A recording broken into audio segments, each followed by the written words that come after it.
मैं ध्रुव मुझे प्रणतीनम कर बनी पूज्य परमात्मा। उसने सारे जग को बताया परम पूज्य ध्रुव आत्मा। आवाज आती ना सबको? हाँ जी। आती है हाँ रमेश चलिए जी, जी। आती है। आ रही ना, स्पष्ट आवाज है? कोई हाँ तकलीफ तो नहीं बराबर है। है? नहीं नहीं, आपका बिल्कुल, बराबर है। बहुत अच्छी आवाज आ रही है। ठीक है, एकदम। चलिए देखिए। बोल नंबर है 690 बार। उसका पहले हम हिंदी पढ़ेंगे, बाद में गुजराती देखेंगे। मैं पर को जानता नहीं, इसमें ज्ञान पर से व्यावृत हो जाता है और जीव को स्वरूप की दृष्टि होकर सम्मर प्रकट होता है। अब इस बोल को देखते हैं पल्लो। हूं परने જાણતો નથી ડેશ તેમાં જ્ઞાન પરથી વ્યાવૃત થઈ જીવની दृष्टि થઈને सम्मर प्रगटे છે। अब इस बोल को जरा गंभीरता से देखना है। इसमें ऐसा क्या है कि पर को नहीं जानता है, इतनी सी बात में जीव पर से व्यावर्त हो जाता है और स्वरूप की दृष्टि हो जाती है। जबकि यदि हम गहराई से देखें तो हमने इस बात को विकल्पात्मक रूप में खूब पक्का कर लिया है। विकल्पात्मक रूप में कि मैं पर को नहीं जानता हूं, मैं पर को नहीं जानता हूं। ज्ञान ज्ञान को जानता है, आगे ज्ञान ज्ञायक को जानता है, लेकिन हमारी दृष्टि तो नहीं हुई। तो या तो हमारे सोचने और समझने में कहीं कमी है, अथवा गुरुदेव के और आचार्यों के कहने में कहीं कमी है। और आचार्य और गुरुदेव तो गलत हो नहीं सकते हैं। गलत हो सकते हो तो हम ही हो सकते हैं। तो हम कहाँ गलत हैं, मैंने इस बात को स्वीकार करने के बाद में भी हमारी मिसअंडरस्टैंडिंग का हो रही है। हम भूल कहाँ कर रहे हैं, इसको देखना है। देखिए, भाषा में और विकल्प में इस बात को हमने स्वीकार कर लिया है कि मैं पर को नहीं जानता, लेकिन अभिप्राय में ये बात नहीं उतरी है। इसके लिए हम उदाहरण देते हैं। मान के चले कोई 150 किलो का पत्थर का टुकड़ा हो और आपसे कहा जाए कि इसे उठाइए अपने दोनों हाथों से, तो आप मन में एक निर्णय कर लेते हैं कि मैं नहीं इसे उठा पाऊंगा। तो आप उसके उठाने का पुरुषार्थ भी नहीं करोगे और मना कर दोगे। दूसरी बात कि चूंकि आप जैन हैं, कोई आपसे कहे कि चलो नॉन वेज खाने चले, तो आपका अंदर से जमीर जागेगा कि मैं जैन हूं भाई साहब, मैं आपके साथ नहीं जाना चाहता हूं, ना जा सकता हूं, आप ऐसी बात हमसे करते कैसे। तीसरी बात कि हम आपको छोटे छोटे से उदाहरण देके इस बात को समझा रहे हैं। तीसरी बात कि चूंकि हमने निर्णय किया है कि हम मनुष्य हैं, तो जो कुत्ते बिल्ली पशु गाय बकरी ऊंट, इन जैसा व्यवहार हम क्यों नहीं करते हैं, क्यों नहीं कर सकते हैं? क्योंकि हमें पता है कि हम मनुष्य हैं। यदि आप अपने में मनुष्य सत्व की स्थापना करते हैं, आप अपने में अपने शरीर की बॉडी के हिसाब से कैपेसिटी की स्थापना करते हैं, आप अपने में जैन पने की स्थापना करते हैं, तो उन चीजों का आपका अभिप्राय मन वचन काय से निषेध बरतता है। और आप उनके विपरीत जो हो सकता है संभव पॉसिबल, उसकी स्वीकृति दे देते हैं। जैसे आप कहोगे 15-20 किलो का पत्थर हो, हम आराम से उठा देंगे। आपको जो चीज बेज है, भक्ष्य है, उनका कहो तो हम खा लेंगे। तो आप कहोगे भाई साहब मैं तो पशु हूं ही नहीं, इसलिए ऐसा आचरण में नहीं कर सकता हूं। ठीक इसी प्रकार से जैसे आपने पत्थर को उठाने की कैपेसिटी से मना किया, नॉन वेज खाने की कैपेसिटी से मना किया, पशुओं के आचरण से मना किया, कब आपके हृदय से नकार कब आया? जब आपने अपने को उसमें असमर्थ जाना, अयोग्य जाना। ठीक इसी प्रकार आप अपने ज्ञान की योग्यता को पकड़िए कि ज्ञान की योग्यता है कि ज्ञान पर को नहीं जानता है, तभी आपका ज्ञान पर से व्यावृत होगा। और ये पर को नहीं जानता के लिए आपके लिए खुद के लिए न्याय युक्ति और तर्क देना होंगे। तो हमने सबसे अच्छा उदाहरण पिछली मीटिंग में दिया था कि ड्रीम स्वप्न आपके लिए इतना एक सरल उदाहरण है कि स्वप्न में आपके पास प्रकाश पदार्थ इंद्रिया का व्यापार नहीं होता है और आप ज्ञान सब कुछ जानता है। तो ये बार बार अपने लिए समझाइए। ने भी कहा था कि ज्ञान में अन्याय नहीं होता है, कि 10 मिनट तक के स्वप्न में ज्ञान को जान रहा है, ज्ञों से ज्ञान नहीं हो रहा है, ज्ञान ज्ञों में नहीं जा रहा है, ये ज्ञान में नहीं आ रहे हैं, बल्कि ज्ञान ज्ञान में रह के ज्ञान को जान रहा है। तो ज्ञान के स्वभाव में ऐसी बेईमानी नहीं होती है कि 23 घंटा 50 मिनट तो ज्ञान ज्ञों को जाने और 10 मिनट तक ज्ञान को जाने। अब चूंकि आचार्यों ने कहा है प्रत्येक समय की ज्ञान की पर्याय की योग्यता, इसके लिए हम सूत्र देते हैं। आचार्य माणिक नंदी देव का परीक्षामुख सूत्र है, सूत्र नंबर 15 है। 14वें नंबर के सूत्र में प्रश्न उठाया है कि इस जीव के ज्ञान के होने में कौन कारण है, माने किस जीव को किस समय कौन सा ज्ञेय निमित्त बने, ये कौन सा ज्ञेय जानने में आए, इसका कारण क्या है। तो 14वें नंबर की गाथा में दिया था कि बौद्ध वेदांत आदि ये मानते हैं कि प्रकाश पदार्थ और इंद्रियां ज्ञान के कारण हैं। तो यहाँ आचार्य 15 नंबर के सूत्र में लिखते हैं माणिक नंदी देव कि उसका नियामक कारण सिद्ध करते हैं।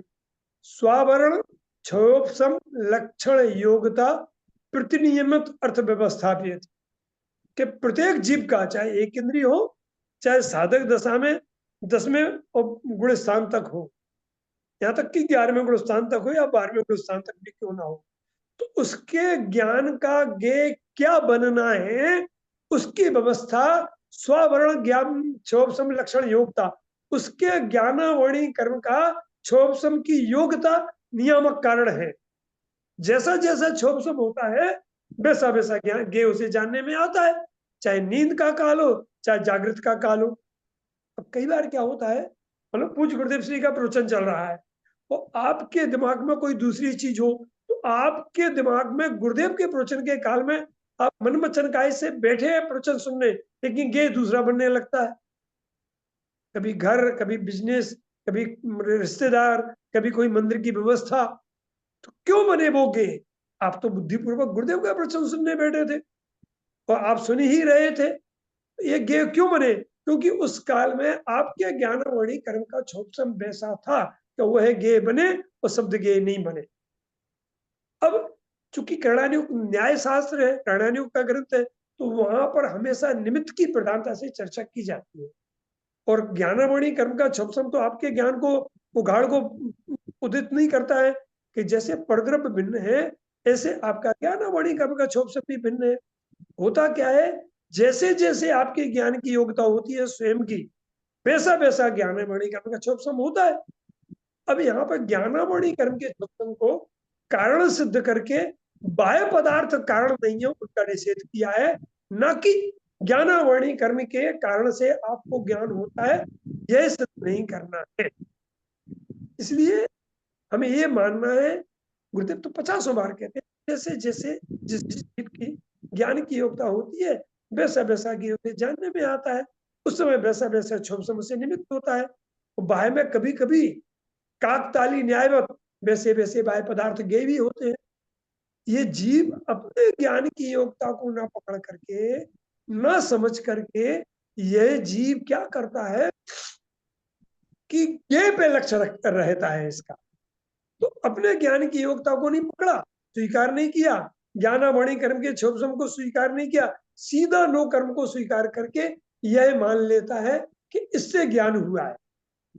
तो जब अगला, इसके अगले नंबर का 16वां नंबर का सूत्र है कि यदि मान लो तुम प्रकाश और पदार्थ को ज्ञान का कारण मानते हो, इंद्रियों को ज्ञान का कारण मानते हो, अगला सूत्र आता है के सुंडुक ज्ञान बच्चे नक्तंचर ज्ञान बच्चे। भाषा अटपटी है थोड़ी, कि यदि पदार्थ और प्रकाश ज्ञान के कारण हो तो कभी कभी किसी भाई के बाल बड़े हो या बहनों के बाल बड़े हो, हवा में उसी के बाल उसी के कान से टकरा रहे हो, केस उंडुक, उंडुक माने मच्छर, तो उसे अपने बालों में ही मच्छरों का भ्रम हो जाता है कि यहाँ मच्छर बहुत हैं, जबकि उसी के काम बाल उसी के कान से टकरा रहे थे। तो यदि पदार्थ ज्ञान का कारण हो बाह्य पदार्थ, और बाह्य पदार्थ को जानता हो, तो बालों में बालों का ज्ञान होना चाहिए, मच्छरों का क्या हुआ।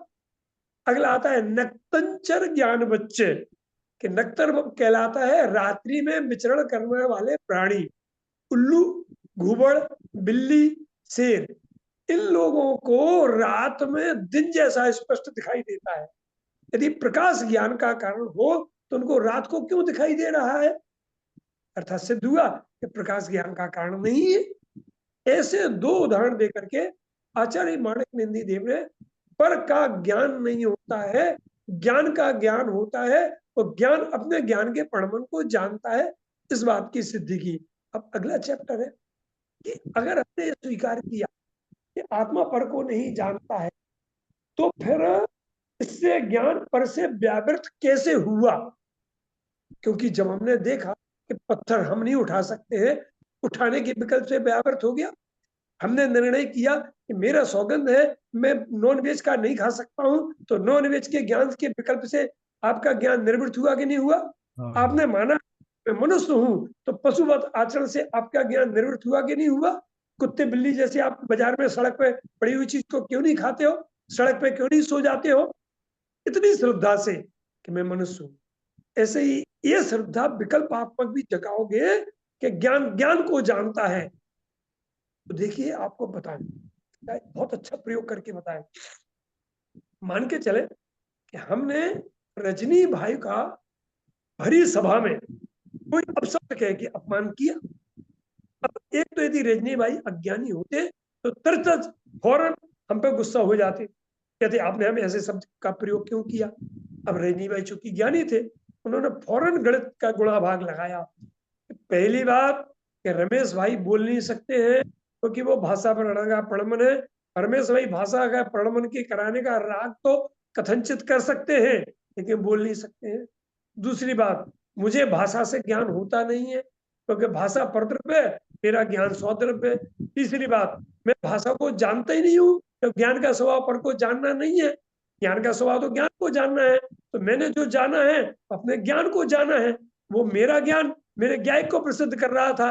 यदि मैं ऐसा मानूं कि एक ज्ञान मुझे नहीं चाहिए, इसका अर्थ है मुझे ज्ञायक नहीं चाहिए, तो मैं अपने ज्ञायक के प्रति अनंतानुबंधी का द्वेषी हो जाऊंगा, और अनंतानुबंधी के द्वेषी होने से मेरे स्वरूप का घात होगा। इसलिए मैं अपने स्वरूप का घात क्यों करूं? जो ऐसे अपने स्वरूप का आदर करता है, उसकी दृष्टि सहज स्वभाव पे आकर के उसे समन्वय होने लगती है।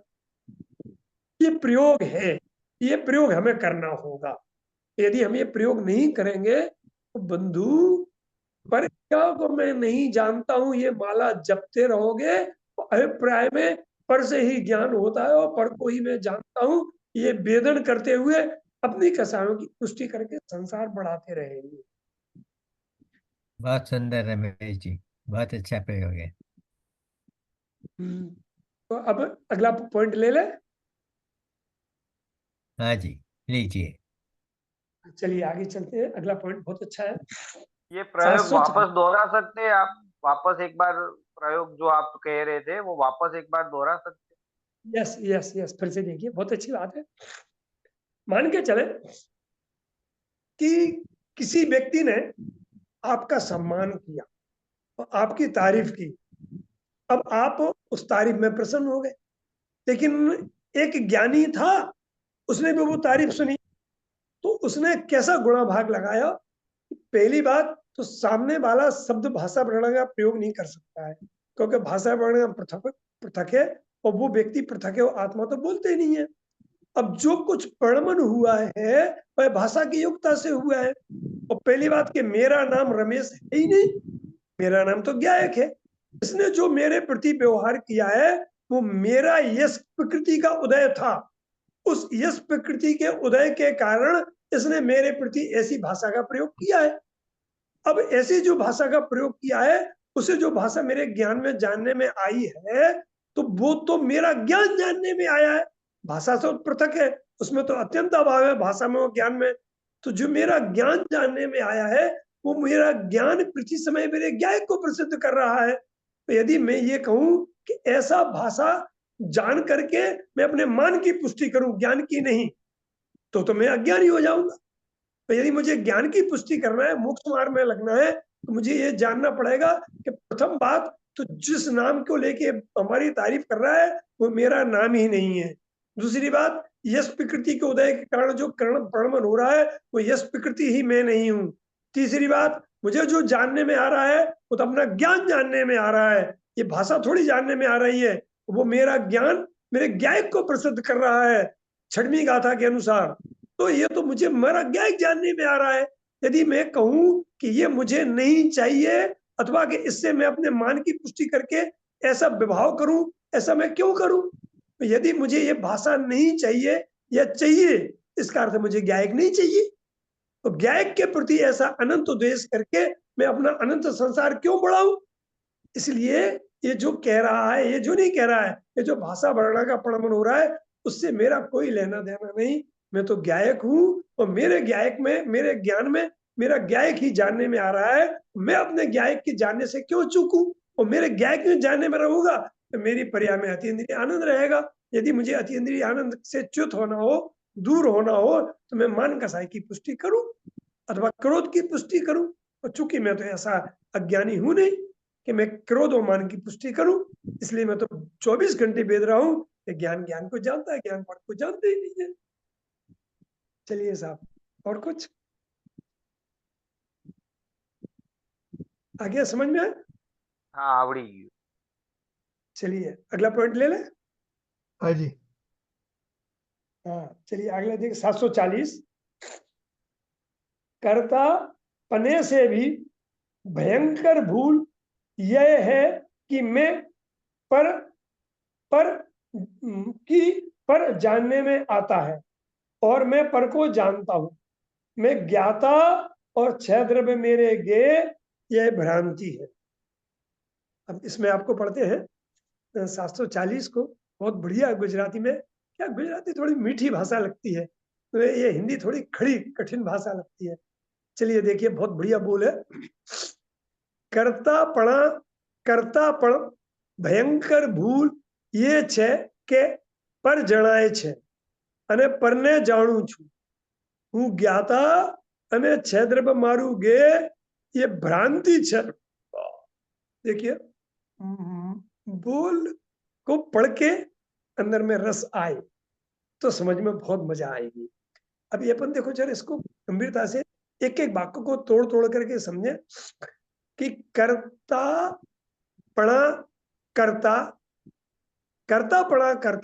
भयंकर भूल छे के पर जણાય છે અને પરને જાણું છું। बस इसका पहले ऑपरेशन करें, छह द्रव्य की चर्चा बाद में लेंगे। देखो यहाँ पर पूज्य गुरुदेव श्री आदरणीय लालचंद भाई, उनको नाचार्य भगवान महावीर हमें ये बता रहे हैं कि पर के कर्ता पने से भी भूल बड़ी है कि मैं पर को जानता हूं। अब यदि विचार करें कि हमें तो पर का जानना स्वभाव लग रहा है, पर का जानना भूल कहाँ लग रही है। अब फिर से लौट के आए कि पर का कर्तापना छोटी भूल बता रहे हैं, पर का ज्ञातापना बड़ी भूल बता रहे हैं। जबकि हमने तो सुना है पर का कर्तापना मिथ्यात्व होने से सबसे बड़ी भूल है। अब देखना है जरा, बिल्कुल मनोवैज्ञानिक ढंग से देखना है। कभी कभी आप स्वयं अपने में पर के कर्तापने का तो निषेध कर लेते हो और करते भी हो। मुझे विश्व में एक भी व्यक्ति बता दो, एक व्यक्ति, एक दुकानदार, कि जो रात को लिस्ट बनाए कि मैं कल जाके अमुक वस्तु ही बेचूंगा और सफल होके दिखा दे। एक भी दुकानदार ऐसा बता दो कि मैं इतने रुपए की बिक्री करूंगा और सफल होके दिखा दे। कोई भी बहन ये निर्णय कर ले कि आज मुझे ये बनाना है और इस टाइप के स्वाद का ही वस्तु व्यंजन बनानी है और सफल होके दिखा दे।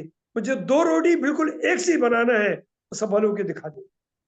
अर्थात कर्तापने का निषेध तो हम भी अज्ञानी होने पर भी कभी कभी कर लेते हैं कि यार उसकी योग्यता थी, मैं क्या करूं।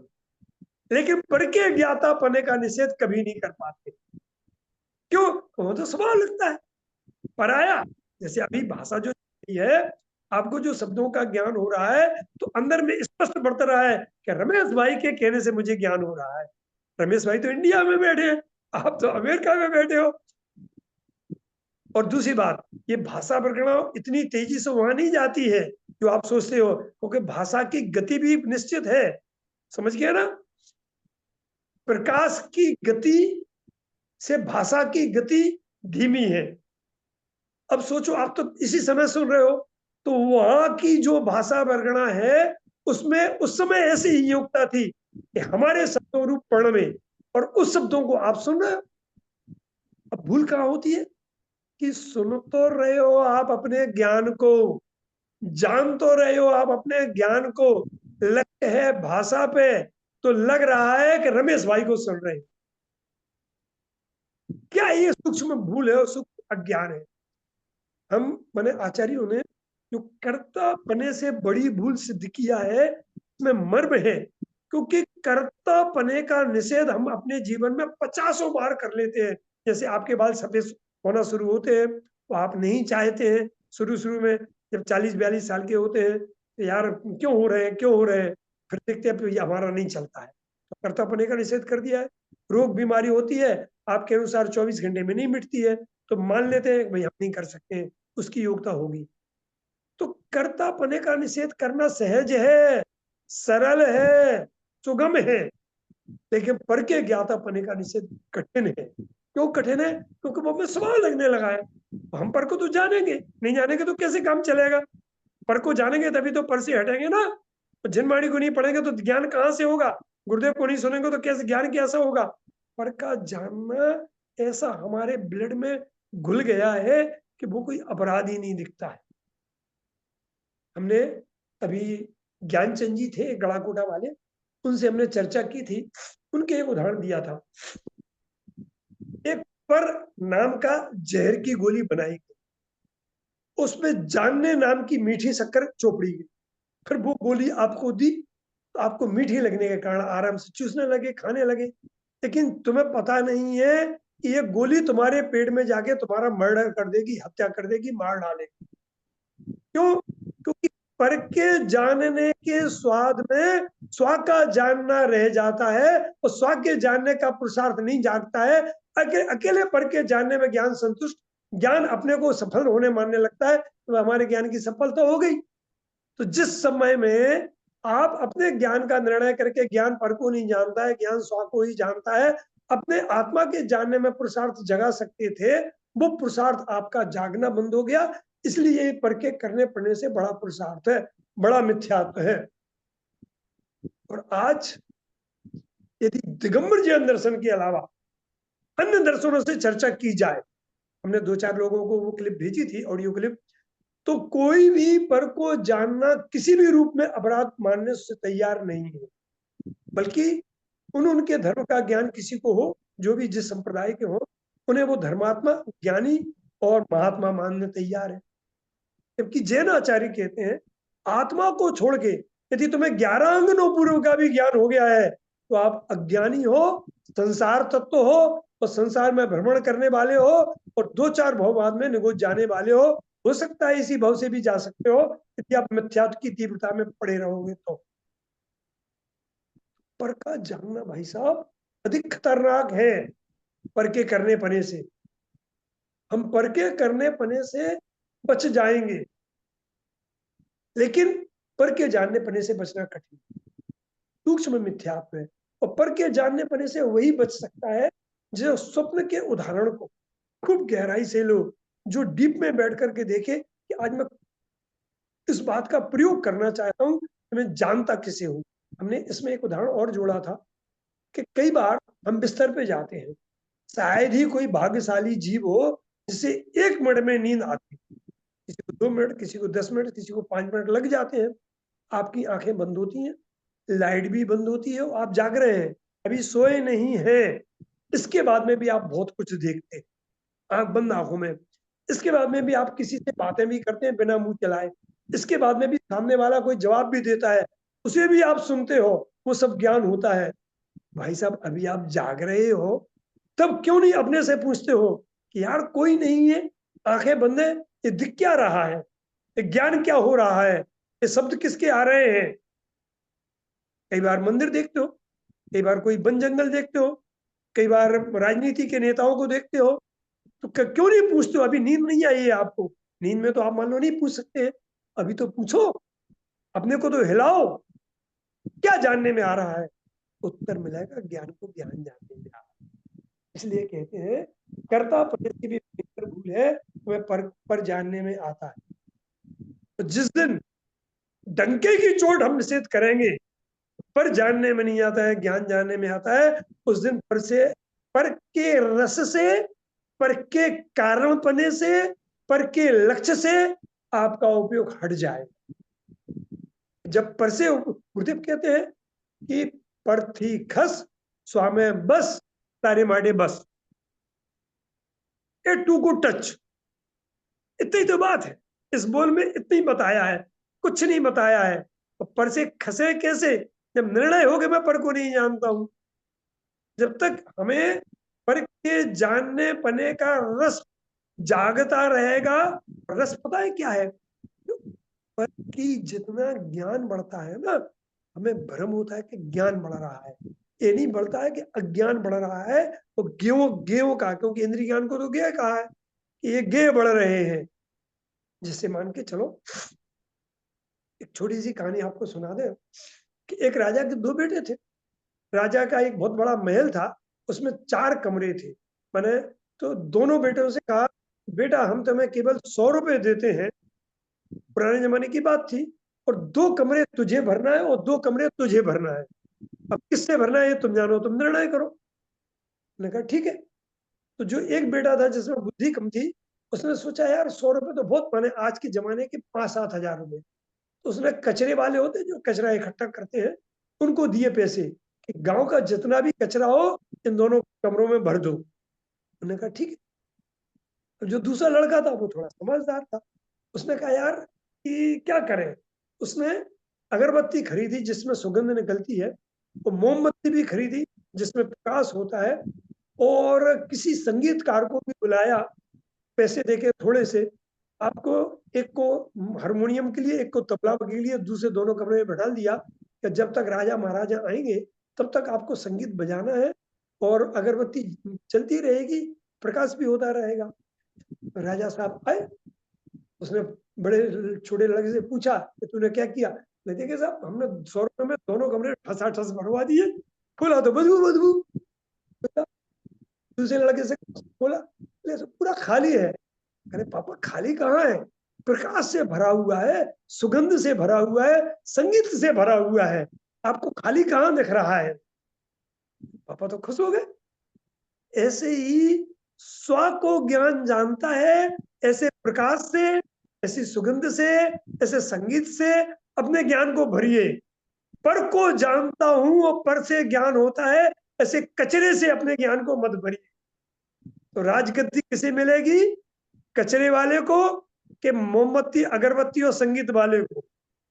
ये निर्णय आपको करना है। ऐसे ही भैया बार बार अपने ज्ञान में निषेध करो, पर जानने में नहीं आता है, ज्ञान ही जानने में आता है।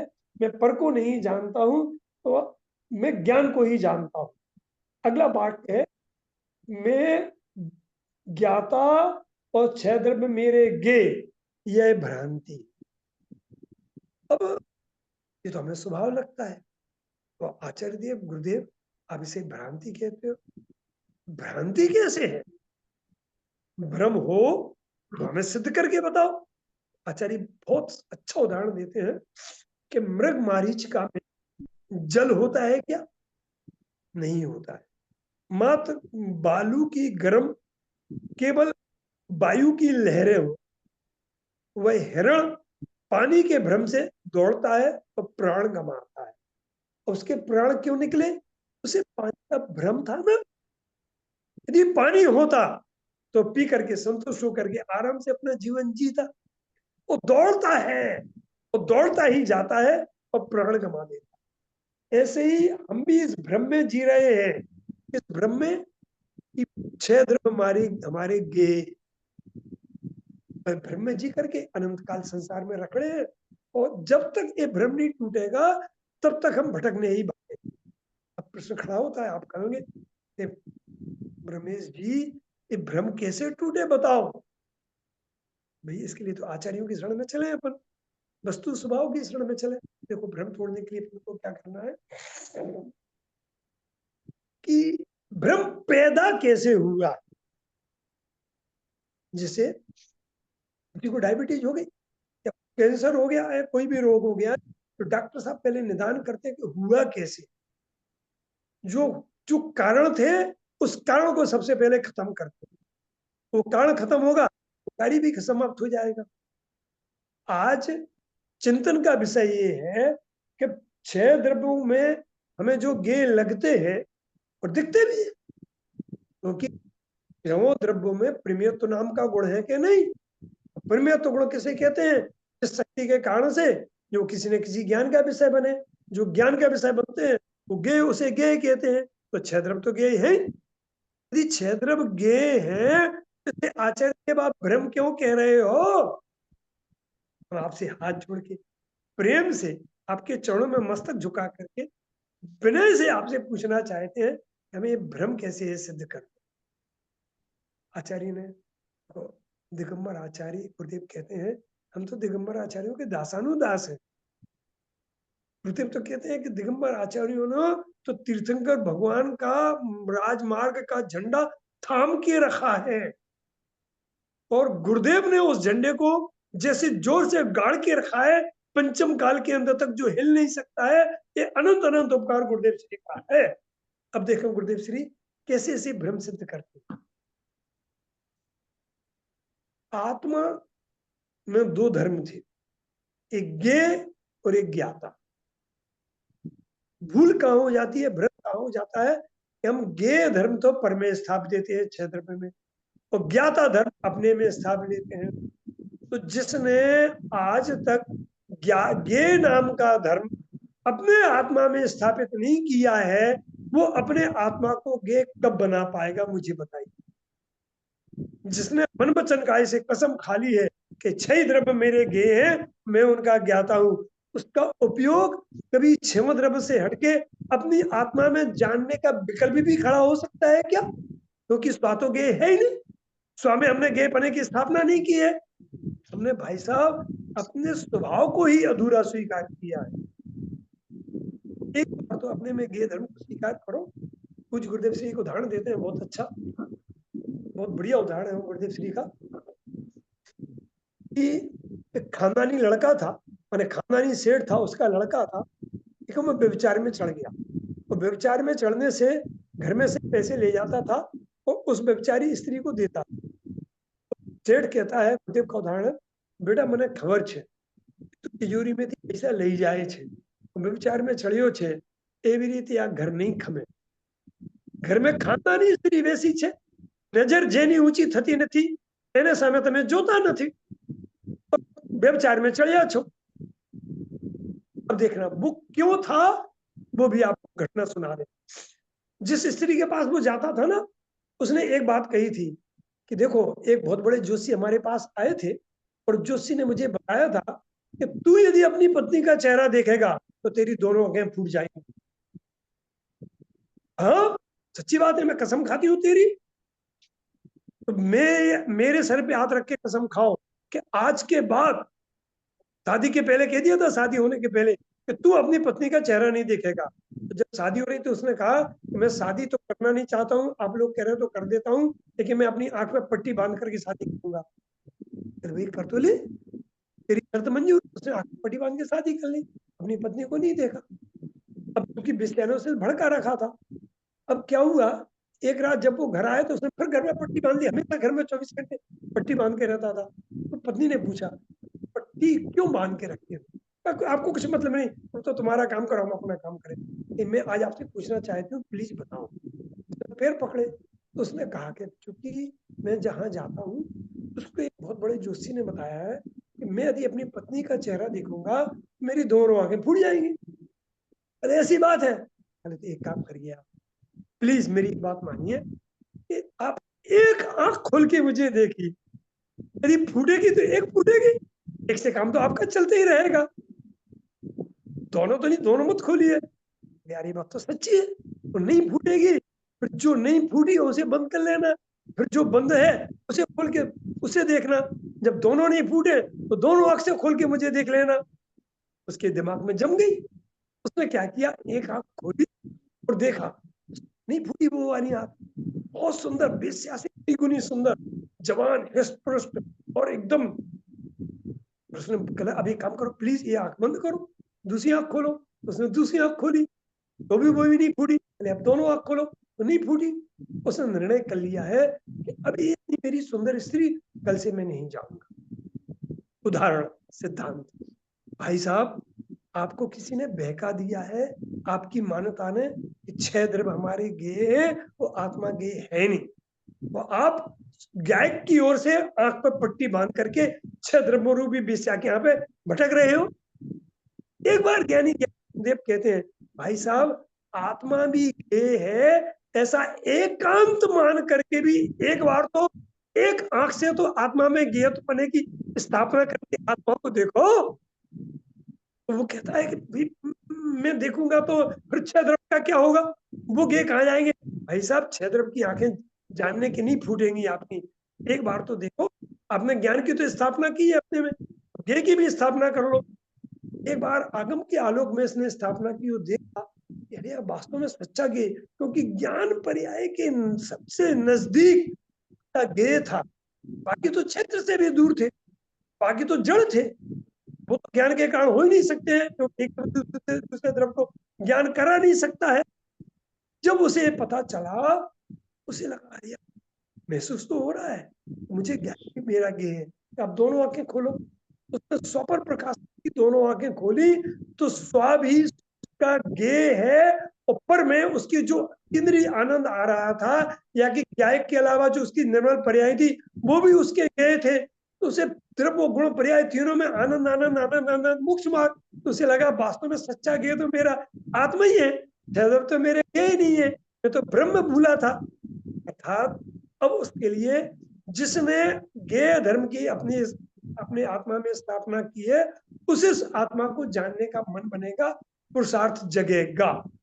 जिसने गेय पने की स्थापना 6 द्रव्य में की है, उसको जीवन में व्रत उपवास त्याग नियम शास्त्रों का ज्ञान कितना ही कर ले, अपने आत्मा का ज्ञान नहीं जगेगा, तो मार्ग नहीं मिलेगा, नहीं मिलेगा, नहीं मिलेगा।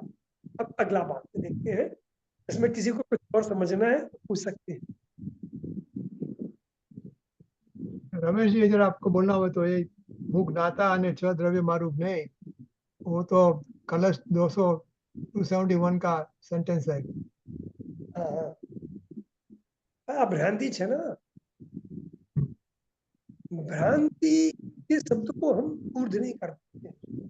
जैसे मृग मारीचिका में हिरण को भ्रांति थी, और हम भी अपने को देखें, विषयों में हमें सुख की भ्रांति है कि नहीं। और भी आगे चले, माने इकोनॉमिक्स का सिद्धांत है अर्थशास्त्र का, उपयोगिता ह्रास नियम। अभी अपन अर्थशास्त्र समझे कि जिन पदार्थों में हम सुख की सिद्धि करते थे, उनकी जब एक लिमिट सीमा के बाहर जाते हैं तो उसमें दुख क्यों मिलने। सुख था, सुख बढ़ना चाहिए। सुख की परिभाषा है जिसके मिलने पर तीव्र लालसा जगे और जितना मिलता जाए उतना सुख बढ़ता जाए।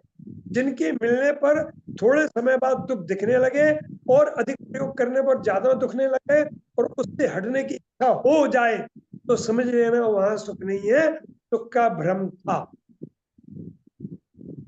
बराबर। इसलिए द्रव्य को भेद बने आचार्य देव कहते हैं, भ्रम क्यों है कि वो गे सच्चे गे नहीं है, तुमने भ्रम से मान रखा है, पाल रखा है, इसलिए उपयोग की बर्बादी कर रहे हो। चलो अगला देखते हैं, 748 748, ठीक है ना। चलिए, जानने में आता है 100% ज्ञान, मानता है कि 100% के जानने में आते, इसलिए कहते हैं कि पर जानने में नहीं आता। यह मंत्र मोहे के नाश का उपाय है। मुझे राग नहीं जानने में आता है, मुझे तो ज्ञान जानने में आता है, और इसमें इससे भी आगे चलकर वास्तव में तो मुझे ज्ञायक ही जानने में आता है। ये नीचे की लाइन हमने आज ही लिखी है।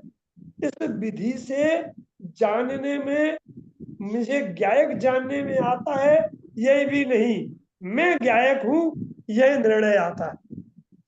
ये लाइन हमने आज ही लिखी थी। अब गुजराती पढ़ते हैं, गुजराती में क्या लिखा है फिर इसका स्पष्टीकरण करेंगे। देखिए 748 748 देखिए, જણાય છે 100% જ્ઞાન અને માને છે 100% જ્ઞેય જણાય છે, તેથી પર જણાતું નથી ઇન્વર્ટેડ કોમા में ડેશ ये મોયના નાશનો ઉપાય છે। શું પર જણાતું નથી એ મોયને નાશનો ઉપાય છે। મને રાગ નથી જણાતો પરંતુ મને તો જ્ઞાન થઈ રહ્યું છે અને તેમાં ગાયક જણાઈ રહ્યો છે। મને રાગનો જ્ઞાન થઈ રહ્યો છે કે રાગ સંબંધી જ્ઞાન થઈ રહ્યો છે કે રાગ સાદ્રશ જ્ઞાન થઈ રહ્યો છે, આ सब એનામાં અંડરસ્ટુડ સમજજો।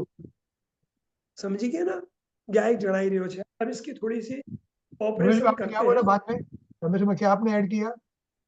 हमने ऐड ये किया है कि गे सादृश ज्ञान जणाय છે, गे गे माने ફરીથી હું વાંચું છું, નથી જણાતું પરંતુ મને તો જ્ઞાન થઈ રહ્યો છે।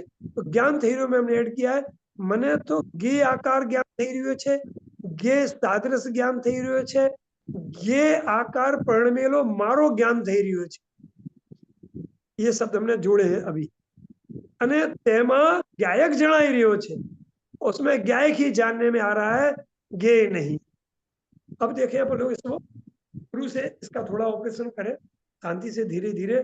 क्या होता है, गे आकार ज्ञान से थोड़ी मुझे एलर्जी है, मैं अपनी व्यक्तिगत बात करता हूँ, क्योंकि गे आकार कहने से हम सीधे अपने ज्ञान का संबंध गेयों से जोड़ देते हैं और जैसा गे होता है वैसे ही ज्ञान का आकार मान लेते हैं।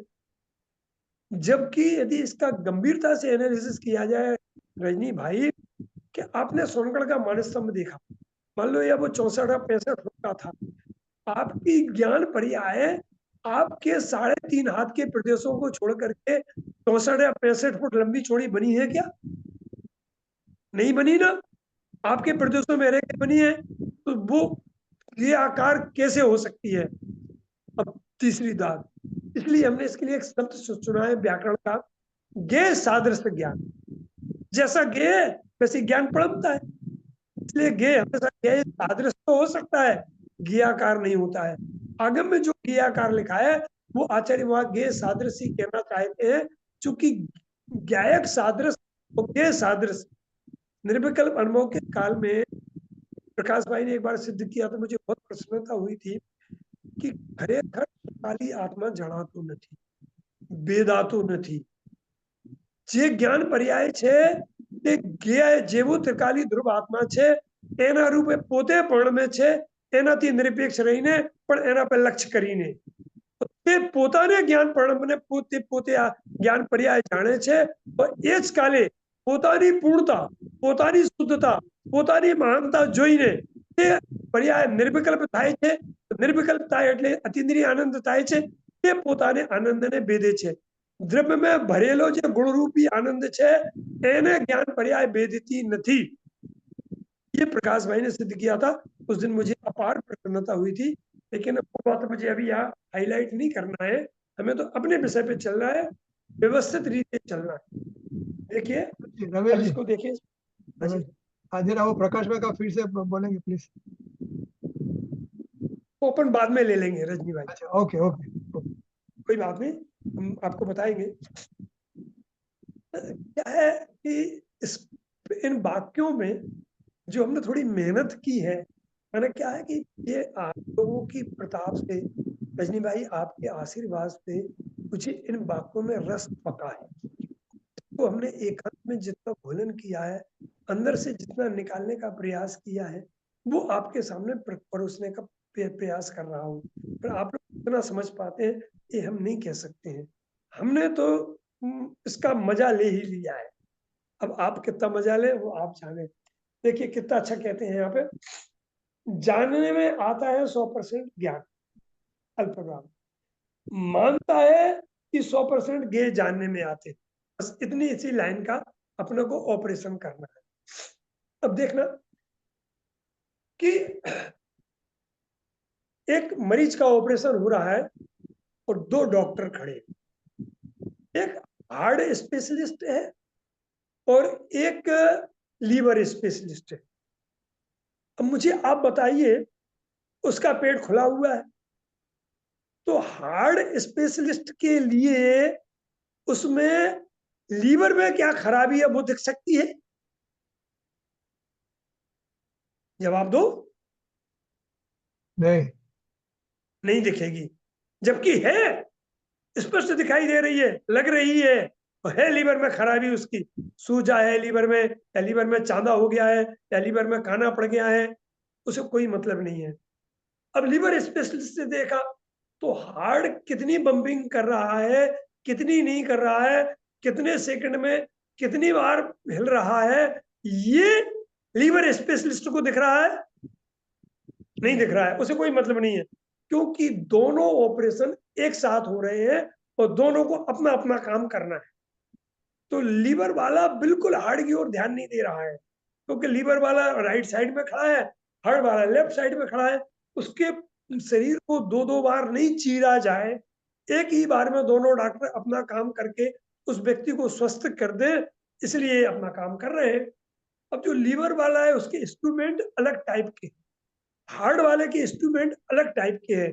हार्ड वाला अपने हार्ड के इंस्ट्रूमेंट हार्ड पे चला रहा है, लीवर वाला लीवर पे अपने इंस्ट्रूमेंट लीवर पे चला रहा है। एक दूसरे से कोई को मतलब नहीं है, लेकिन दोनों का उद्देश्य क्या है? मरीज को स्वस्थ करना। समझ गए ना? अब 100% लीवर की खराबी हार्ट वाले को नहीं दिख रही है, और लीवर वाले को हार्ट की खराबी नहीं दिख रही है, जबकि हार्ट खराब है। अब मान लो डॉक्टर ऑपरेशन करके बाहर आए, तो मरीज, उसके सगे वालों ने पूछा कि डॉक्टर साहब तो क्या हुआ? कल चिंता मत करो, आपके लीवर का ऑपरेशन एकदम बढ़िया सफल हो गया है, अब इसकी ऐसी कोई परेशानी नहीं आएगी। लेकिन हार्ट का भाई वो मेरे से मत पूछो, ये मेरा काम नहीं है। हार्ट का ऑपरेशन वाला आया, उसमें कहा साहब आपके हार्ट का मरीज का ऑपरेशन इतना बढ़िया हुआ है, मैंने स्टेमिना वगैरह बस ऐसी डाल दी है, अब चिंता मत करो, इसके लिए कम से कम 3 साल तक कोई तरह द्वारा हार्ट अटैक आने वाला नहीं है। अब उससे पूछा सब लीवर का, ये मुझे ये मेरा विषय नहीं, मेरा विषय नहीं। यार तुम डॉक्टर हो और तुम अपने विषय से नकार क्यों कर रहे हो? तो तुमने डिग्री काहे के लिए? अब भाई साहब हम स्पेशलिस्ट है, बस ऐसे ही हम गेयों के जानने में 100% इतने स्पेशलिस्ट हो गए हैं कि ज्ञान ही जानने में आता है, ये हमने अपना विषय ही नहीं चुना है, हमें दिखता ही नहीं है। तो ज्ञानियों को ज्ञान के जानने में 100% इतने स्पेशलिस्ट हो चुके हैं, उन्हें ज्ञेय जानने में आते हैं, उन्हें दिखता ही नहीं। कभी भी ज्ञानियों से पूछो कि साहब ज्ञेय जानने में आते हैं, तो ज्ञान में हमेशा कहेंगे कि ज्ञेयों से ज्ञान का क्या लेना देना, 24 घंटे तो मुझे ज्ञान जानने में आता है। तो ज्ञान जानने में आता है, तुम तो भेद से पूछ रहे हो, वास्तव में देखो तो मुझे तो ज्ञायक जानने में आ रहा है। तो ज्ञायक जानने में आ रहा है, कलई कलई को सफेद करती है, ऐसा भी भेद हम क्यों देखें? मैं तो ज्ञायक हूँ, इस धुन में मस्त हूँ और मैं ज्ञायक हूँ, ऐसा मानने से, ऐसा वेदन करने से अतीन्द्रिय आनंद का पान होता है, मेरा मोक्ष मार्ग बढ़ता है और अंतर मूर्ध में केवल ज्ञान हो जाने वाला है। इसलिए मैं दूसरा विकल्प क्यों करूं? मुझे 100% मात्र ज्ञायक ही अर्थात ज्ञान ही जानने में आता है, इसमें मेरी पूर्ण दृढ़ता है। अज्ञानी से बात की, उसका इंटरव्यू लिया, तो कहता है भाई साहब मुझे तो क्या ही जानने में आते हैं, ज्ञायक का तो अता ही पता नहीं है, ज्ञायक नाम की भी कोई चीज दुनिया में है मैं कह नहीं सकता हूं, क्योंकि आज तक मैंने ज्ञायक को जाना ही नहीं है। अब हम छठवीं गाथा को फिर से रिपीट करें। जब आचार्य कहते हैं कि ज्ञेयाकार के काल में जो जानने में आता है वही स्वरूप प्रकाशन की अवस्था में जानने में आता है, तो ज्ञेयाकार के काल और स्वरूप प्रकाशन की काल की यदि एक ही रचना है, एक ही घटना है, तो हम अकेले में ज्ञेयाकार के दर्शन क्यों करते हैं? ये आकार के काल में स्वरूप प्रकाश के दर्शन क्यों करते हैं? गुरुराज जब छठवें उड़स्थान में आते हैं ना, तो ज्ञाकार अवस्था बरतती है, लेकिन ज्ञाकार अवस्था का 100% निषेध बरतता है, तो ज्ञान आकार पड़ा की 100% स्थापना बरतती है। तभी तो वो 7वें में जा पाते हैं ना। यदि 6वें में वो ज्ञाकार की ऊर्ध्वता हो जाएगी, तो भाई साहब वो गिर के पहले में और चौथे में भी आ सकते। सुनिए कितनी सूक्ष्म भूल है। तो 7वें में जाने का कारण यही है, उनकी 100% श्रद्धा है कि ज्ञान जानने में आता है, ज्ञेय जानने में नहीं आता। तो इसमें वो मक्कम है, उनका रोम रोम चिल्लाता है, रोम रोम स्वीकृत करता है कि मात्र ज्ञान जानने में आता है 100%। इस विश्व में कोई व्यवस्था ही नहीं है कि मेरे ज्ञान का विषय परज्ञेय बने, व्यवस्था ही नहीं है। हाँ, कोई भ्रम में माने तो माने, अपना संसार बढ़ाए तो बढ़ाए, दुखी रहे तो रहे, हमें क्या लेना देना। यदि उसे मोक्ष मार्ग में लगना है, एक बार देखो मैं आपको एक बात बताऊं कि कुछ परीक्षाएं होती हैं, उसमें 1% गड़बड़ नहीं होता है, माने या तो 100% फेल तो फेल और 100% पास तो पास। 99 भी लाओगे तो फेल हो, 99.99 भी लाओगे तो भी आप फेल हो। ऐसे ही ये वाक्य है मोक्ष मार्ग का। यदि आप अपने ज्ञान के अभिप्राय के काणे कोचे में कहीं भी ये समझते रहोगे कि 1% भी पर गे मेरा गे है, मैं उसको जानता हूं, आप 100% फेल हैं। आप 100% दृढ़ हो जाओगे कि 24 घंटे मात्र मुझे मेरा ज्ञानी जानने में आता है। नास्ति सर्वोपि संबंधा परद्रव्यात् किंचित आत्म तत्व, मेरा आत्मा का परद्रव्य के साथ किंचित मात्र भी कोई भी संबंध नहीं है, यहाँ तक कि ज्ञेय ज्ञायक का भी संबंध नहीं है। जो ज्ञेय ज्ञायक का संबंध व्यवहार से कहा है, वो कर्ता कर्म संबंध के निषेध के लिए स्थापित किया गया है आचार्यों ने, व्यवहार से बोली। और व्यवहार तो समय सार की 11वीं गाथा में अभूतार्थ कहा है, और 11वीं गाथा में समस्त व्यवहार का फल संसार कहा है। तो यदि आपको संसार में रहना हो और संसार बढ़ाना हो, तो परद्रव्य मेरे ज्ञेय है, मैं उनका ज्ञाता हूं, इसकी पुष्टि करते रहो, कौन मना करने वाला आप। यदि आप एक बार डंके की चोट ये कहोगे कि 100% परद्रव्य मेरे ज्ञेय नहीं है, मेरा ज्ञेय मेरा ज्ञान ही है अथवा ज्ञायक ही है। अब देखना जरा, जिस दिन आप 100% निश्चित करने जाओगे, उस दिन आपकी दुनिया हिल जाएगी, आपका ज्ञान आंदोलित हो जाएगा कि मुझे तो स्पष्ट सामने मोबाइल दिखाई दे रहा है, मुझे तो स्पष्ट सामने बल्ब दिखाई दे रहा है, भीत दिखाई दे रही है, और आचार्य देव आप कहते हो ज्ञान दिखाई दे रहा है। तो कहते हैं आचार्य देव, प्रेम से समझाते हैं कि बेटा तू ये मानता है बल्ब, भीट या मोबाइल दिख रहा है, यही सच्चा होता तो तेरी मान्यता में सम्यक दर्शन का जन्म हो गया होता।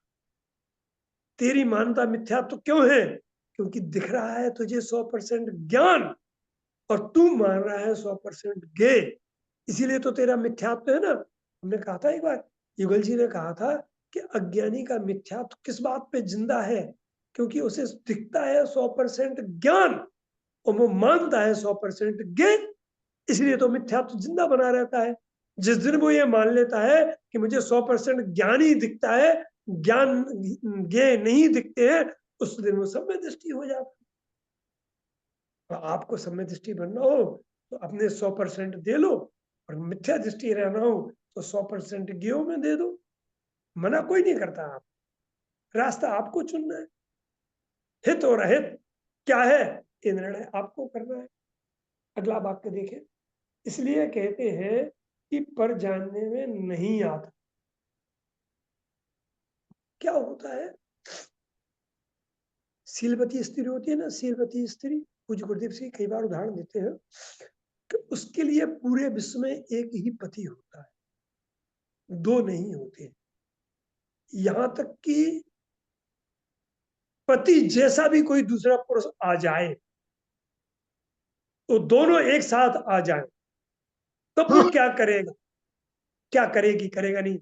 इसका उदाहरण देते हैं हम सुग्रीव और तारावती का। कि सुग्रीव की पत्नी तारावती थी और शीलवती थी। एक विद्याधर ऊपर से निकला, उसके रूप को देख के मोहित हो गया।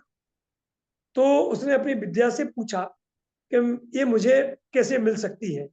तो विद्या ने जवाब दिया कि तुम, ये शीलवती है, सुग्रीव के अलावा किसी को समर्पित नहीं होगी, तुम सुग्रीव का रूप बनाओ, फिर जाओ, तभी ये आपको स्वीकृत कर सकती है, अन्यथा इसकी प्राप्ति नहीं हो सकती है। कहा ठीक। तो दूसरी विद्या से कहा कि मेरा सुग्रीव जैसा को देख के आओ और सुग्रीव जैसा मेरा रूप बना दो। तो दूसरी विद्या ने सुग्रीव जैसा रूप बना दिया। अब वो आ गई, माने आ गए तारामती के पास। तो तारामती कहती है कि नाथ, आप तो कह रहे थे कि आधा घंटे बाद आएंगे, तो आप इतने जल्दी कैसे आ गए। विद्या से कहा उसकी भाषा जल्दी कराओ। तो सुग्रीव की भाषा में बोलने लगा, अरे अरे वो काम पूरा हो गया इसलिए मैं जल्दी आ गया, अब चलो अपन लोग अपना प्रेम आलाप करें। इतने में असली सुग्रीव आ गया और उसके सामने दो सुग्रीव खड़े थे। मैं पूछना चाहता हूं कि दो सुग्रीव को देख करके अब वो क्या करेगी। अब उसके मन में एकदम शंका खड़ी हुई, ये क्या गड़बड़ है। उसने जोर से चिल्ला के कहा, तुम दोनों में से असली सुग्रीव कौन है, वो अपना खड़ा हो गए, हाथ खड़ा कर दे और नाम बता दे, और जो नकली हो वो थोड़ा पीछे हट जाए। क्यों उसने ऐसा क्यों नहीं सोचा, यार दोनों तो सुग्रीव जैसे दिख रहे हैं, एक काम करो 6 महीने इस सुग्रीव के साथ रह लेंगे, 6 महीने उस सुग्रीव के साथ रह लेंगे, या दिन में इस सुग्रीव के साथ रहेंगे, रात में उस सुग्रीव के साथ रहेंगे।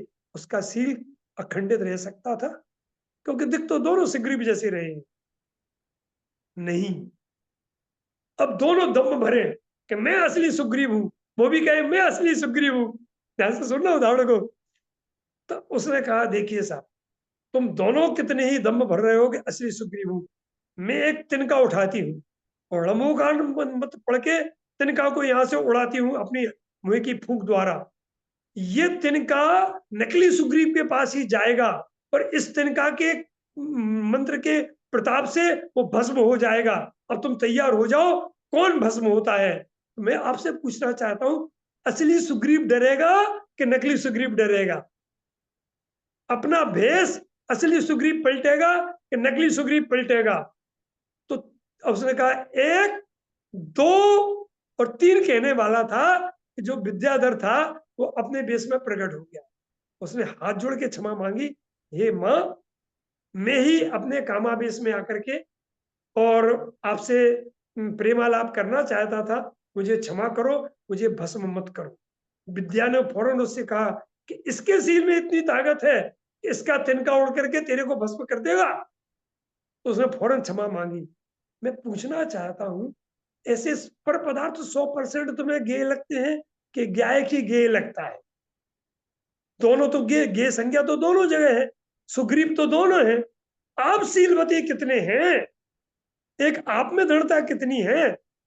मात्र गायक को ही अपना गेय समझते हैं कि क्षेत्रप को भी अपना गेय समझते हैं। क्या लगता है आपको 100%? आपका सील किस बात में सुरक्षित रहने वाला है? कभी निर्णय किया है, कभी सोचा है? इसलिए भैया, पर जानने में नहीं आता है, यह मंत्र मोहे के नाश का उपाय है। जैसे सांप काट खाता है ना, उसके मंत्र होते हैं ना, भूत चढ़ जाता है, उसके मंत्र होते हैं। तो संसार रूपी भूत हमें चढ़ा है, उसका मंत्र है कि पर जानने में नहीं आता है। ये लालचंद भाई का मंत्र था। ये मंत्र जपो, दिन रात जपो, जब जब लगे कि पर जानने में आ रहा है उसका पुरुषार्थ पूर्वक निषेध करो कि नहीं, गलत। जब तक असली सुग्रीव नहीं आया था वो बहुत दम भर रहा था, मैं ही असली सुग्रीव हूं। लेकिन जब असली आ गया तो उसके पैर थोड़े हिले। तो जब आपने असली, मात्र ज्ञान ही ज्ञान का गेय है, ज्ञान की ज्ञान का गेय है, ज्ञान ही 100% मुझे जानने में आता है, इसकी जब दृढ़ता आप में आएगी तो पर पदार्थ गेय है, ये जमीन हिलने लगेगी और ज्ञान वहां से व्यावृत हो जाएगा। फिर आप में एक बार दृढ़ता आ जाएगी, फिर आप 24 घंटे कहोगे। जैसे कि आपके नाम में आपकी दृढ़ता है ना, सुनने में भी बुलाए रजनी भाई तो फौरन जाग जाते हो। ऐसे ही आपका गे स्वाज्ञायक, ज्ञान हमारा गे है, 100% ज्ञानी गे है। और एक बात पता है, जब आप ज्ञान की गे रूपी ज्ञान की परिधि में आ जाओगे तो पर पदार्थों के प्रति कसाय करने का अवकाश कहाँ रहेगा आपको, अब आपको पर जानने में ही नहीं आ रहे हैं। इसके लिए एक और छोटा सा उदाहरण देते हैं, बहुत बढ़िया उदाहरण है। रजनी भाई, चूंकि आप परिचित हैं, या कुशल भाई, या जो बहन है बैठी है, हम आज सोनगढ़ के पुलिस कोतवाली में आपके नाम से रिपोर्ट लिखाने गए। क्या कि साहब रिपोर्ट लिखिए कि आज 1 दिसंबर को रजनी भाई हमारे घर तो आए नहीं, लेकिन हमारे घर के सामान की चोरी करके ले गए। हवलदार साहब रिपोर्ट लिखिए। हवलदार क्या कहेगा, भाई साहब आपका दिमाग तो ठीक है कि नहीं, आपका स्कूल ढीला तो नहीं है, आप क्या लिखा रहे हैं? कल हाँ मैं लिखा रहा हूँ, लिखिए कि रजनी भाई मेरी मकान पे आए नहीं, पहली शर्त। दूसरी शर्त कि चोरी करके ले गए। ये संभव है क्या? जब आप पहले ही शब्द में अपने वाक्य का निषेध कर रहे हो तो ये घटना कैसे संभव है? आप पहले ही ये नक्की कर लो कि पर पदार्थ पर गे मेरे गे नहीं है, 100% जानने में नहीं आते हैं, तो फिर ये घटना कैसे बनेगी कि पर गे तुम्हारे गे बन जाएंगे? चोरी कैसे कर सकेंगे गे तुम्हारे ज्ञान को? फिर तो यही लगेगा मैं तो अपने ज्ञान की दुनिया में हूँ, ज्ञान की मस्ती में हूँ। और जो ज्ञान में आता है वो आंगन में आ जाता है, जो आंगन में आता है वो एक दिन ज्ञायक में आता है। उसका ये भेद भी मिट जाता है कि ज्ञायक जानने में आता है, उसे 24 घंटे इसी दुनिया में रहता है कि मैं तो ज्ञायक। और जब श्रद्धा के स्वर में ज्ञान बोलता है कि मैं तो ज्ञायक हूँ, उस समय मोक्ष मार्ग की शुरुआत होकर के मोक्ष मार्ग की वृद्धि और मोक्ष मार्ग की पूर्णता हो जाती है। चलिए आगे बढ़ते हैं इसमें। बहुत सुंदर इसलिए इसका प्रयोग। नाम मंत्र है। ये मंत्र आपके मोह के जहर को उतारने वाला है, ये आपके दिल की सुरक्षा करने वाला है। रमेश यह मंत्र नाश का उपाय है। जी, ये मुझे राग नहीं जानने में आता है, मुझे तो ज्ञान जानने में आता है। और इससे भी आगे चलकर वास्तव में तो मुझे ज्ञायक ही जानने में आता है। ऐसा निर्णय करेंगे आप तो आपको ज्ञायक के जानने का भी बोझा मिट जाएगा। इस धरातल पर खड़े हो जाओगे कि मैं ज्ञायक। रमेश अब जी, 2 जानने सवाल है। न्याय रमेश जी, का है। हाँ, हाँ, 2 सवाल है। अभी ये मंत्र हमने रट लिया, मैं पर को नहीं जानता हूँ, लेकिन पर को नहीं जानना बंद होता है कि पर के जानने की का अभिप्राय अभिप्राय बंद होता है? पर के गुरुदेव इसमें ऐसा शब्द का प्रयोग करते हैं, पर के जानने का उत्साह, पर के जानने का रस, पर के जानने में सुख बुद्धि, यह पहले टूटती है। बराबर। तो पर का जानना तो केवली को भी होता है, पर का जानना नहीं छूटेगा। पर के कारण ज्ञान होता है, ज्ञान का स्वभाव पर को जानना है, पर के जानने में ज्ञान में मजा आती है, ये पहले टूटता है। तो ये पहले टूटता है, इसका नाम है श्रद्धा सुधरती है।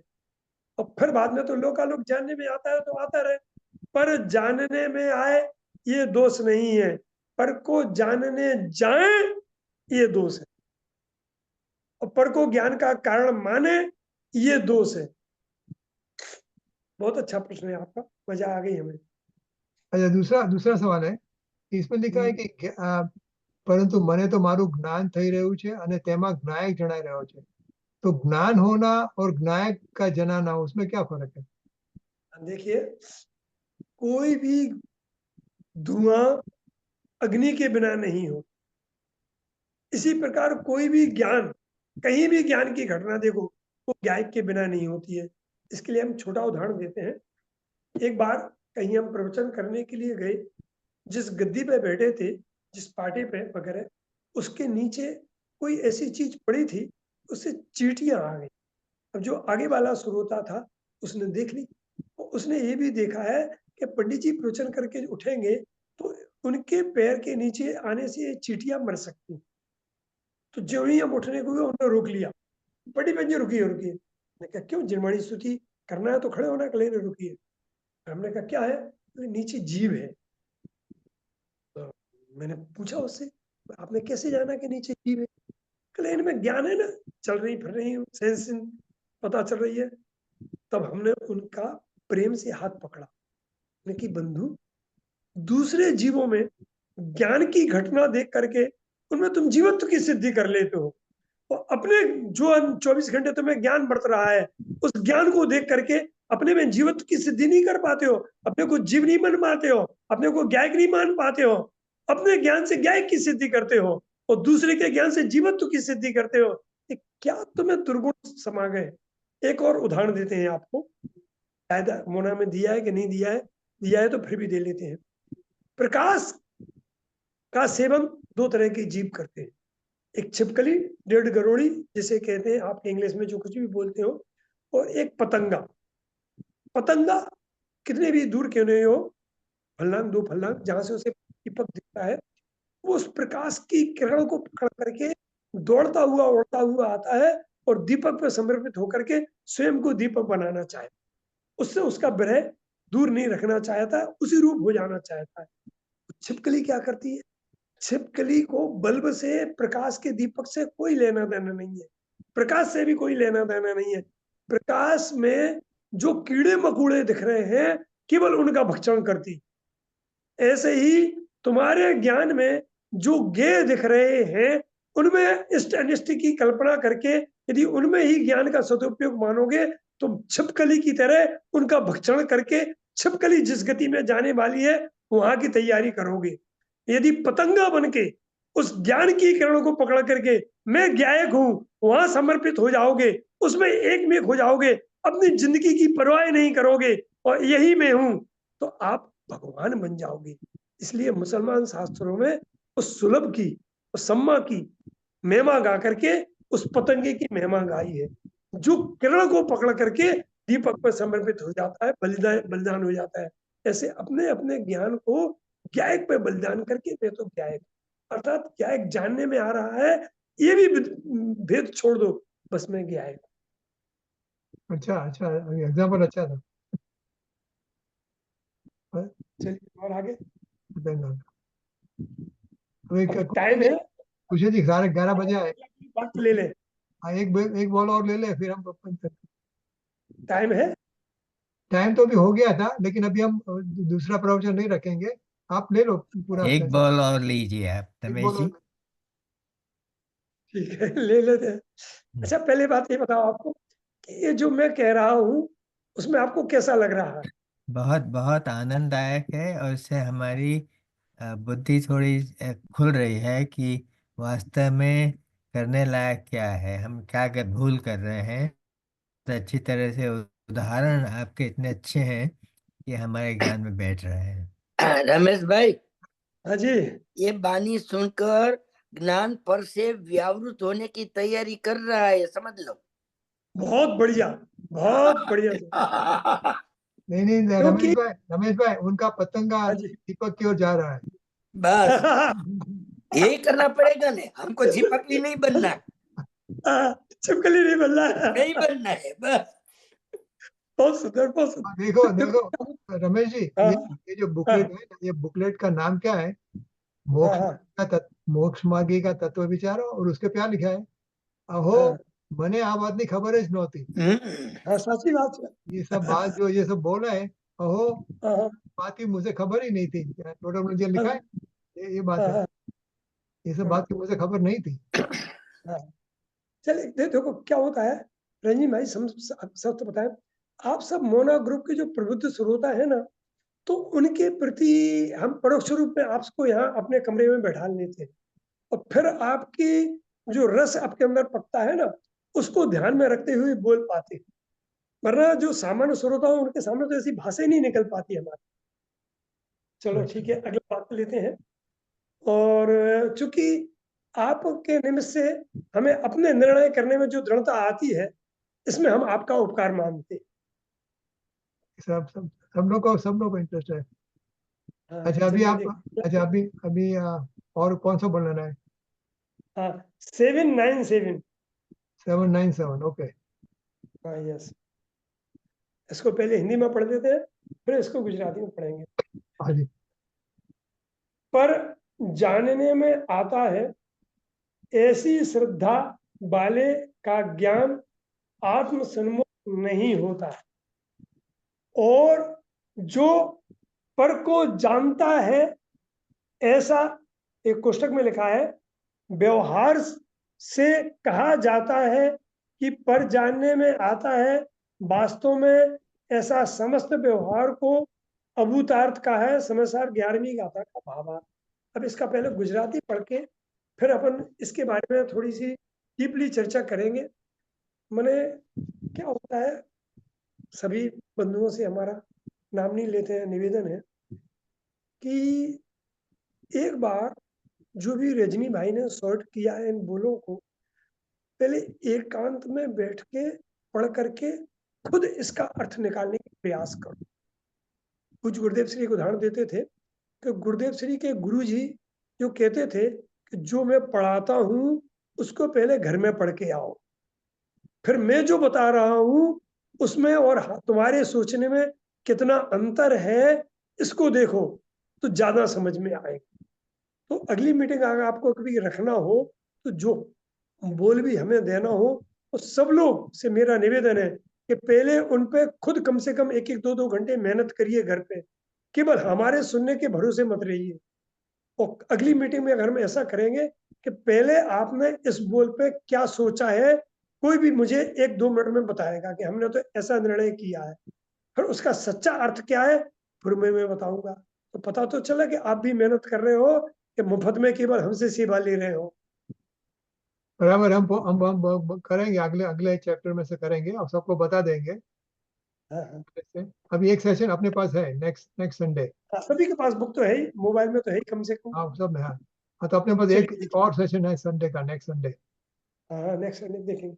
हाँ, अब एक देखो संडे। इसका 797 देखे हिंदी में, पर जानने में आता है ऐसी श्रद्धा वाले का ज्ञान आत्म सन्मुख नहीं होता। पहले इतनी बात पे चर्चा करें। आत्म सन्मुख ज्ञान के लिए नियामक कारण देखें। किसका ज्ञान किस सन्मुख होता है, तो रुचि अनुसारी भी ज्ञान की सन्मुखता के लिए रुचि चाहिए। अब अगला प्रश्न खड़ा होता है, रुचि कहाँ होती है? तो रुचि होती है जहां पर हमारी सुख बुद्धि होती है, वहां रुचि होती है। जहां सुख बुद्धि होती है, रुचि होने से वहीं ज्ञान का प्रलंबन होता है। अब हमारी आत्मा में सुख बुद्धि क्यों नहीं है, पर में ही सुख बुद्धि क्यों है? देखें, जब तक जो जीव ज्ञान और सुख दोनों को अभेद रूप में स्वीकृत नहीं करेगा, निर्णित नहीं करेगा, जानेगा नहीं, तब तक उसका ज्ञान पर से होता है तो अभिप्राय में बरत रहा है कि पर से ही सुख होता है, इसलिए उसकी श्रद्धा स्वाप में नहीं आती है, उसका उपयोग पर में लगा रहता है। तो हमें यदि अपने ज्ञान को अपने आत्मा में लाना हो, रुचि आत्मा की जगाना हो, तो सुख बुद्धि की स्थापना आत्मा में करना होगी, तब श्रद्धा स्वा की ओर मुड़ेगी। पंडित दौलत राम जी ने छैडाला में लिखा है, जे त्रिभुवन में जीव अनंत, सुख चाहे दुखते भयबंत। हमने दौलत राम जी के पैर पकड़े, ऐसा क्यों नहीं लिखा पंडित जी आपने? जे त्रिभुवन में जीव अनंत, ज्ञान चाहे अज्ञानते भयबंत। ऐसा क्यों नहीं लिखा, जे त्रिभुवन में जीव अनंत, ज्ञायक चाहे ज्ञों से भयबंत। अब ऐसा भी तो लिख सकते थे। तो दौलत राम जी ने जवाब दिया, जब हम सासनी गए अलीगढ़ के पास, उस मंदिर में बैठे और चारों तरफ उनकी हस्तलिखित छैडाला के फोटो टंगे थे, तो हमने वहीं पे छैडाला में दौलत राम जी से प्रश्न किया, आप भले ही स्वर्ग में चले गए हैं, विराजमान हैं, लेकिन आप आइए, आज हम आपके मंदिर में बैठे हैं, इस सवाल का जवाब ही लेके जाएंगे, वरना हम जाएंगे ही नहीं। हमारी कल्पना में दौलत राम जी पधारे, का बेटा तुमने जिस जिज्ञासा से प्रश्न पूछा है उससे हम तुम्हें उत्तर देना चाहते हैं। दो प्रभु, हमारा मस्तक आपके चरणों में, भले ही सामने इंद्रेंद्र देव विद्यमान है, लेकिन हर एक ज्ञानी पूछे हमारे लिए तो यथायोग पदवी की योग आपके चरणों में हमारा मस्तक आप बताइए कि ये जीव का जितना ज्ञान का ढलन, रुचि का भाव एकमात्र सुख से होता है, चाहे वो एक इंद्री में हो, दो इंद्री में हो, तीन इंद्री में हो, सेनी हो, असेनी हो। एक इंद्री जीव को कीड़ी हो आदि, दो इंद्री, तीन इंद्री, शक्कर में मिठास में सुख लगता है, फटकरी में नहीं। तो वहां भागती है, फटकरी को और नहीं जाती। ऐसे ही अनादिकाल से जीवों को विषयों ज्ञों में सुख बुद्धि पड़ी है, तो उसके कारण झुकाव वहां जाता है। आत्मा में सुख बुद्धि नहीं है, तो उपयोग आत्मा में लाने के लिए हमें ज्ञान नहीं को नहीं पलटना है, हमें श्रद्धा को भी नहीं पलटना है। वाक्य क्या है? पर जानने में आता है ऐसी श्रद्धा वाले का ज्ञान आत्मसन्मुख नहीं होता है। अभी पर जानने में आता है ये श्रद्धा बनी कैसे? पर में सुख बुद्धि थी। ज्ञान कहाँ लगेगा? माने ज्ञान का भाव श्रद्धा के पीछे दौड़ता है। हमने वो उदाहरण गाय का दिया था, तुम बछड़े को आगे उठाओगे, गाय गाय पीछे आएगी। आप खूब अच्छी तरह से सुख पने का निर्णय करो कि सुख हमारा सच्चा कहाँ है, जो अनादि अनंत हो, जो कभी छूटे नहीं, जिससे कभी हम अगाए नहीं, जिसमें कभी बाधा आए नहीं, तो हमारे सुख कोई छीन नहीं सकता। इसका निर्णय करें, इसमें पुरुषार्थ करें। तो जब आपको दृढ़ता से हो जाएगा कि मेरा सुख मेरे में ही है, परद्रव्यों में व्यर्थ प्रयास, जग का सुख तो मृत तृष्णा है, झूठे हैं उसके पुरुषार्थ। तो सुख की स्थापना अपने में होते ही ज्ञान अपनी ओर सहज दौड़ेगा, ज्ञान को दौड़ाना नहीं पड़ेगा। अभी हम देखें, आप पेपर पढ़ते हो या टीवी की न्यूज देखते हो, तो किसको कौन सा सीरियल पसंद होता है? जिसकी जहां सुख बुद्धि होती है। जैसे शेयर मार्केट वाला होगा ना, तो पूरे पेपर में शेयर वाला पाना ही खुदेगा। जिसको राजनीति की रुचि होगी ना, वो पूरे पाने में राजनीति की चर्चा देखेगा। वो वही चैनल खोलेगा जिसमें शेयर की चर्चा आती है, वही चैनल खोलेगा तो डोनाल्ड ट्रम्प का क्या होने वाला है, क्योंकि उसे सुख बुद्धि वहां पड़ी है। तो ज्ञान भी वही प्रेरित होगा। जैसे देखना, यदि हमारी गुरुदेव जी के प्रवचन में सुख बुद्धि पड़ी है, तो गुरुदेव जी का प्रवचन सुनने में ना चैन नहीं पड़ता है। तो जहां जहां गुरुदेव श्री का प्रवचन मिलेगा, वहां उसका ज्ञान दौड़ेगा। एक बार एकमात्र सुख मेरा आत्मा में है, इसकी स्थापना करके देखो आप, फिर देखो आपका ज्ञान स्व की तरफ नहीं देख दौड़ता है। जब ज्ञान स्व की तरफ दौड़ेगा, तो श्रद्धा तो अपने आप स्व की तरफ दौड़ेगी। श्रद्धा बनाओ, क्या क्या श्रद्धा बनाओ कि पर जानने में आता है ऐसी श्रद्धा वाले को ज्ञान आत्मसन्मुख नहीं होता है। अर्थात मेरा सुख मेरे में है, ये बनाओ। अभी श्रद्धा को भी कुछ डिस्टर्ब मत करो, उसमें जो अंडरस्टूड है, जो छुपा हुआ है, उसको पकड़ने की कोशिश करो। देखो कई बार क्या होता है, आपको एक सरल उदाहरण देते समझाते हैं कि कोई पिता किसी मेहमान आए हैं, वो उस मेहमान को घर में रोकना नहीं चाहता। वो भाषा से ऐसा कहता है कि आप तो अभी यहीं रहिए, कुछ दिन और ठहरिए। लेकिन उस वाक्य के अंदर एक ऐसी चीज अंडरस्टूड होती है कि उसके कारण मेहमान समझ जाता है कि मुझे यहाँ से जाना चाहिए। साहब मेरी बीवी को मुझे डॉक्टर के यहाँ बताना जाना चाहिए, चिंता मत करो, अब मैं बता जाऊंगा, आप तो रुकिए। तो ऐसे ही पर में मेरी सुख बुद्धि ऐसी एक अंडरस्टूड है जो श्रद्धा को और ज्ञान को आत्मा में नहीं लगने देती। आप यदि सुख बुद्धि को सचोट निर्णय कर लोगे, क्योंकि अनादिकाल से युगल जी एक बात कहते हैं, इस जीव ने अनादिकाल से एक भी गेय नहीं छोड़ा है सुख पाने के लिए, लेकिन रिजल्ट ये है कि आज तक सुखी नहीं हुआ है। तो अब हम कम से कम निर्णय करें, जब किसी पर में सुख नहीं है तो सुख कहाँ है? आत्मा में है।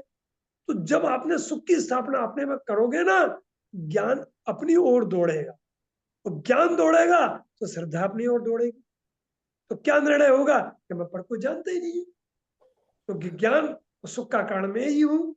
इसलिए कहते हैं पर जानने में आता है, अर्थात पर में सुख है, ऐसी श्रद्धा वाले का ज्ञान आत्मसन्मुख नहीं होता है। जिसने पर में श्रद्धा में, आप कहोगे साहब सुख का तो इसमें शब्द ही नहीं है, देखिए अंडरस्टूड है ना। कभी कभी ज्ञानियों के वाक्यों में आपने कई बार गुरुदेव का प्रयोग देखा होगा कि कहीं पर ज्ञान लिखा रहता है, वो गुरुदेव अर्थ निकालते हैं। यहाँ पे ज्ञान का अर्थ है श्रद्धा, ज्ञान का अर्थ है सुख, ज्ञान का अर्थ है वीर्य। सब 50 बार गुरुदेव प्रयोग करते हैं। हम कहते गुरुदेव से ज्ञान ही लिखा, आप श्रद्धा क्यों निकाल रहे हो? कि तुम्हारे अंदर यदि एक बार ज्ञायक का वेदन करके ज्ञानी की दृष्टि बनती तो तुम्हें ज्ञान का अर्थ श्रद्धा दिखती, लेकिन तुम्हें वो दृष्टि नहीं है। इसलिए एक बार जिस जीव को आत्मानुभव हो जाता है उसे पर के जानने में आता है, ऐसे श्रद्धान में ज्ञान आत्मसन्मुख नहीं होता, ये दिखने लगता है। क्योंकि पर में सुख बुद्धि वाले को श्रद्धा ही बैठ गई है कि पर में सुख है, उसका ज्ञान वहीं वहीं जाएगा। बुंदेलखंड में हिंदी प्रांत में एक कहावत है, डॉक्टर भरेल जी इसको देते थे, लपकी गाय गुलेंदो खाए, बार बार महुआ तरे जाए। ये भाषा आपको कुछ नहीं होगी। बुंदेलखंड में एक महुआ नाम का वृक्ष होता है, उसके अमुक महीनों में फल और फूल खिलते हैं। जब वो नीचे गिरते हैं बहुत मीठे होते हैं, उसका फल तो उसके बाद में लगता है, वो फूल, वो गाय को उसका एक बार स्वाद लग जाए तो वो गाय, वो करीब सुबह 6 बजे से गिरना शुरू हो जाते हैं।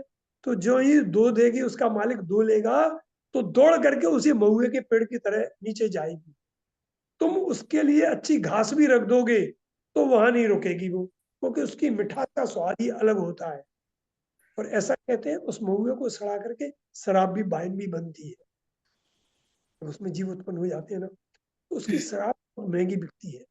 तो कहने का आशय है क्या कि एक बार आपकी सुबुद्धि की स्थापना अपनी आत्मा में हो जाएगी तो सहज में आपका ज्ञान स्व तरफ जाएगा, आपकी श्रद्धा सुधर जाएगी, तो आपका पर का जानना अपने आप मिट जाएगा और पर में ज्ञान जाएगा ही नहीं। लेकिन सुख बुद्धि का प्रयोग आपको स्वयं करना होगा, अपने परिणामों की जांच आपको स्वयं करनी होगी। सुख बुद्धि परसेंटेज नहीं चलता है, तारामती और सुग्रीम जैसा, या तो स्व में सुख है या पर में सुख है। स्व में भी और पर में भी है, ऐसा अनेकांत बात नहीं होता है। स्व में ही है, पर में नहीं है, यही दृढ़ता लाना पड़ेगी। और जो पर को जानता है, ऐसा व्यवहार से कहा जाता है कि पर जानने में आता है, वास्तव में ऐसा समस्त व्यवहार को कहा है। समय सार की 11वीं गाथा में कहा है, ये तो व्यवहार कथन मात्र है। और मैंने आपको बार बार कहा है, पर को जानने की स्थापना पर के कर्ता पने के निषेध के लिए ही होती है, इतनी उसकी मर्यादा समझना। पर को जानने में या पर मेरा गेय है या पर के जानने में सुख है, ऐसे भ्रम में अपने मनुष्य भाव को बर्बाद नहीं करना, ये बताना चाहते हैं। आज चर्चा यहाँ समाप्त करते हैं, अगला बोल कभी फिर लेंगे। और इसमें से यदि समय हो, किसी को कुछ पूछना हो तो पूछ लीजिए। जय जिनेन्द्र। अच्छा हुआ। एक सजेशन है, जिस किसी को प्रश्न पूछवा ना तो रमेश भाई को व्हाट्सएप पर लिख कर भेज देंगे ना तो भी अच्छा रहेगा। बढ़िया, उसका हम दे देंगे, बहुत अच्छी बात। तो रमेश भाई के अगले स्वाध्याय में उसका जवाब भी दे देंगे। बराबर, मेरे बराबर कहा ना रमेश भाई? बिल्कुल 100% सही रसिक भाई, हाँ। आपको बहुत बहुत धन्यवाद। नहीं, मुझे तो परिचय है ना आपका, तो ये अच्छी बात है ये। ओके, चलो ओके, रसिक भाई તમે દીધો ને જીનવાણી. चलो। शादवाद नय शट द्रव्य गुण पर्याय और प्रमाण का जड़ कर्म चेतन बंध का और कर्म के अवसान का कर स्वरूप जग का जो किया उपकार है उसके लिए जिनवाणी माँ को वंदना 7 बार है, वंदना 7 बार है। हे जिनवाणी भारती तोई जपू दिन रैन, जो तेरी शरणाग्रहे सो पावे सुख चैन। जहाँ वाणी के ज्ञान से सूझे लोकालोक, सो वाणी मस्तक नमु सदा देता हूँ तो। बोलो बोलो परम वितरागी देव शास्त्र गुरु भगवान नो जय हो। જય હો વિતરાગી દેવ શાસ્ત્ર ગુરુ ભગવાનની ઓળખાણ કરાવી તેના મંગલ ભેટા કરાવનાર અધ્યાત્મ યુગ પ્રવર્તક જિનેન્દ્ર માર્ગ પ્રભાવક જીનવાણીના રહસ્ય ઉદ્ઘાટક પરમ તારણહાર અનંત અનંત અનંત ઉપકારી શ્રી કાન ગુરુદેવ નો જય હો। જય હો તદભક્ત સ્વાનુભવ વિભૂષિત ધર્મરત્ન પ્રસમ મૂર્તિ પૂજ્ય ભગવતી માત નો જય હો। જય હો મંગલ મૂર્તિ એકાવતારી પુરુષ શ્રીમદ રાજચંદ્ર દેવ નો જય હો। જય હો પરમ વિતરાગ પરમ પવિત્ર સત્ય સનાતન દિગંબર જૈન धर्म नो जय हो जय जयकार हो। જય હો જય જયકાર હો। रमेश भाई जय जिनेन्द्र सभी को सादर जय जिनेन्द्र। हाँ, एक मिनट कुशल जी आप रिकॉर्डिंग बंद करो, आप थोड़ा रमेश भाई से बात करना है और तुषार भाई से रिकॉर्डिंग बंद कर दीजिए।